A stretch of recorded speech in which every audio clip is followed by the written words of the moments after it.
Hello and welcome.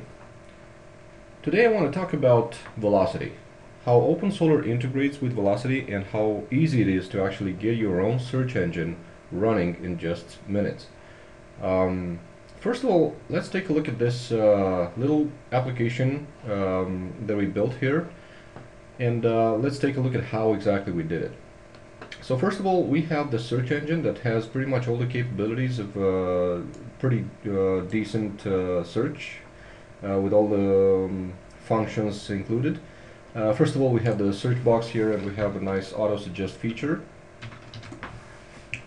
As you can see, works pretty nicely. If you click search, it's gonna bring up the search results. Also, we have filters we have faceting by various types of filters: the year, the genre, rating, audio type, video type. You know, you can just click on one of these and get it running pretty nice. Okay. Also drill down by years. All right, so it's the basic functionality of Solr. That has been accomplished with, like I said, just editing a few files. Let's go on to seeing exactly how this is done, right? So first of all, let's go to the setup, the initial setup. You go to opensolr.com and you create a new core. I'm not going to go into this because we have done this a lot in the past, but let's just assume that you already have the core created here. Just have to go here, okay, add new collection. So once you've added your collection, you have to go to the Solr configuration files, and first of all, edit your solrconfig.xml. Okay, you have to have a basic idea about what fields are you gonna index, what is your search engine gonna be about, and all that kind of stuff. But basically, you have to make sure that you set up Velocity correctly in the solrconfig.xml file. Once you've done that, so pretty much this is pretty much what you have to do is set up the query response writer Velocity, give a name for your request handler. In my case, it's movies. Set up your template here. In my case, it's custom. You're going to see later on I have a custom Velocity file right here, custom.vm, and of course a lot of other parameters and configuration directives that go in the Velocity settings here. I'm not going to go through all of them. You can find them all in the Solr wiki pages, and it's pretty well explained over there. The most important thing is how I enabled my facets. It's right here. So I enabled facet range, start end gap, and the facet fields, right? Genre, rating. I want to filter by all of these fields, right? So I'm only supporting a range, integer range, and field faceting right here. Then what you have to do is, obviously, you're going to have to go on and create and edit your schema.xml. Okay, so you're going to have to add your fields and set up your index right here. Right? So in my case, I just indexed just very basic data. I didn't go too deep into it. So but anyway, I have the name. You might observe the tags fields here. What this means is I'm actually looking in these fields when I'm trying to get my auto suggest working. So as you can see, as I type, it's actually bringing in very relevant results in my search here, right? So the tags fields, they can be tweaked a lot. You can, as you can see, they are type edit text, right? So you can go in and anyway, this is all in the Solr wiki pages, and how to set up your fields right here. But this is pretty much, you know, once you've set up your fields, once you know exactly what you want to index and where it should go, then you go on and simply edit your Velocity files. So like I said, my template was called custom. This file contains all my HTML and Velocity tags here, and a little bit of logic as well for displaying it on the page. In this page, I have quite a few other pages included. You know, I'm telling Velocity to parse hit.pm here. Like for instance, hit.vm contains all the search results. Actually, it's one search result. Doc.vm is going to be responsible for rendering one search result, as you can see right here. I have here genre, studio, audio, and whatnot, and it's all present right here in the search. Right. So basically, as you can see, it's all about creating a new collection and editing a few files here. You don't even have to edit all of them. Basically, whenever you create a new collection, you get the default behavior already there. What you have to make sure is that you have your schema and Solr config set up correctly. Again, in the schema, you need to have your fields here defined, and you need to make sure you index your data correctly.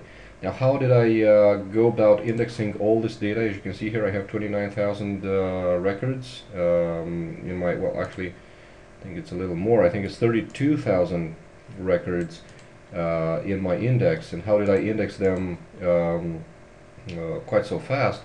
It was by using the Solr CSV import endpoint. Right, so this is very simple. I'm going to demonstrate it right here. This is the command I had to use in my documents folder. If I look right here, I have the movies.csv. Okay, this is how it looks. Okay, this is the CSV file, and now I have the first row describing the header, all the fields, and Solr CSV import tool actually knows how to map all of the fields to the ones that you have defined in your schema. If you have defined this header here, right? So every single field is here. Okay.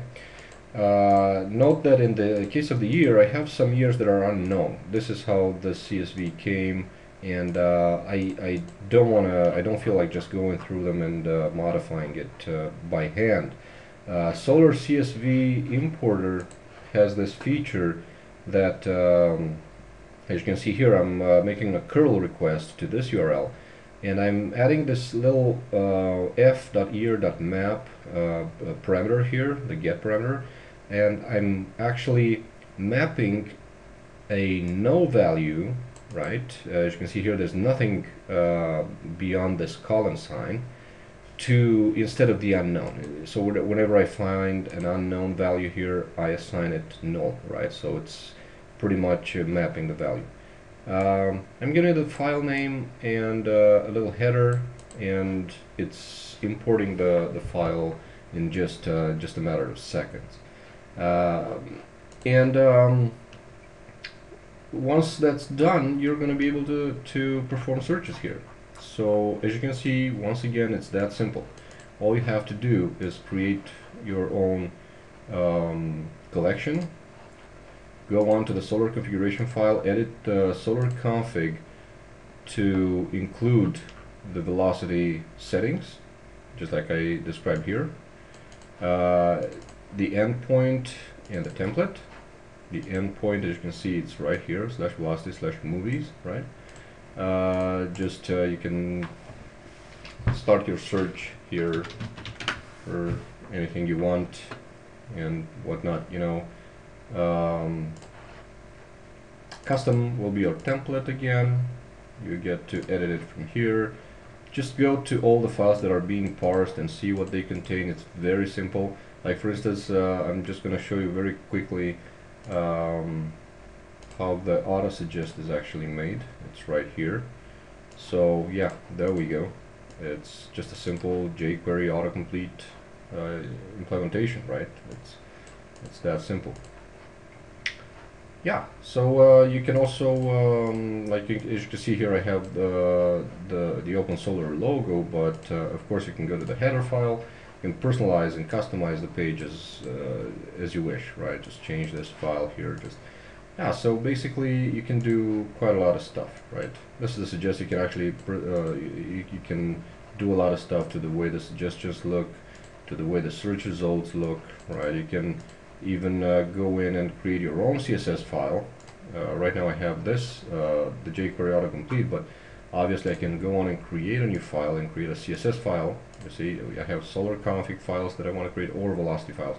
I'm creating a new velocity file, right?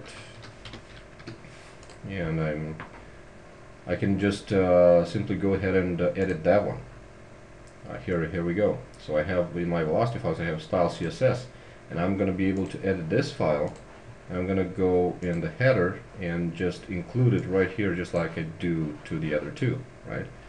I do have a main CSS that it's not there anymore, but I can just load my style CSS right here.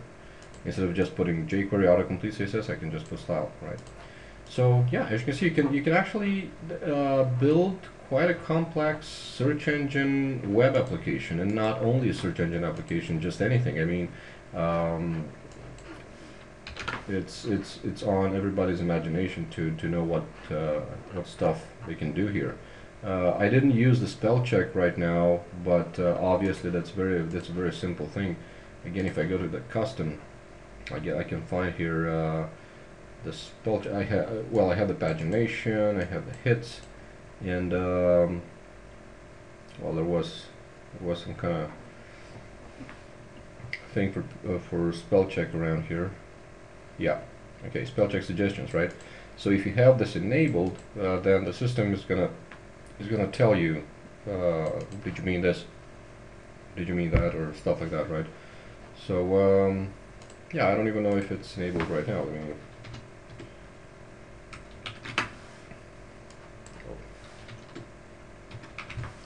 me try to misspell something here. Well, no, it's not.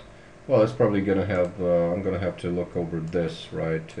It's a very simple thing. You're gonna have to do a lot of testing on these variables here, right? They're all very well documented again on the Solr wiki pages, so everything should work right outside the box. It worked very nicely for me while building this movie database, right?